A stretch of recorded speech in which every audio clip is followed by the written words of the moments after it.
So welcome to Module 19, and this module we're going to take a look at something called SignalR. And this is going to allow us for our chat function within our activities. This is going to allow any clients connected to that same activity to receive real-time updates when somebody posts a comment. So let's take a look at what we're going to look at in this particular module. And first of all, we're just going to take a brief look at what SignalR actually is.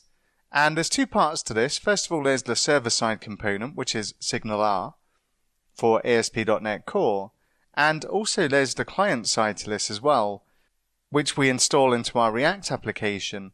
And this is going to allow our client application to make a connection to SignalR in our API.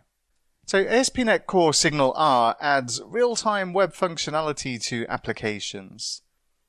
And any connected clients receive the content instantly, and this is ideal for things like chat apps, dashboards, monitoring, that sort of thing. And we're going to use it for a chat component in our activities so that whenever two clients or more are connected to the same activity and are engaged in a chat, then they're going to see real-time updates as people post chat comments into those activities.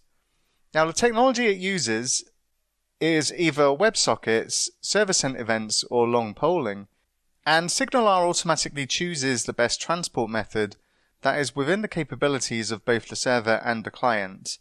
And in our case, this is typically just going to be WebSockets because the support for WebSockets is pretty much across the board in all modern browsers now.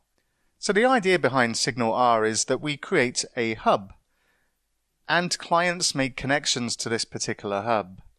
And we're going to use a hub instead of an API endpoint for our clients to connect to. So a lot of our initial setup is going to be the same in terms of our application logic and our application handlers. We're going to have a comment entity, we're going to create a migration, and then we'll create a handler so that we can add a comment and save it to our database.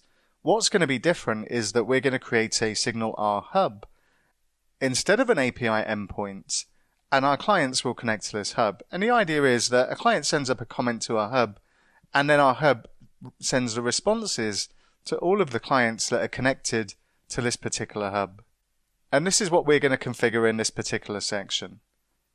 So let's take a look at a before and after. And before, well, we don't have any comment functionality. All we've got is a static form, and it doesn't do anything.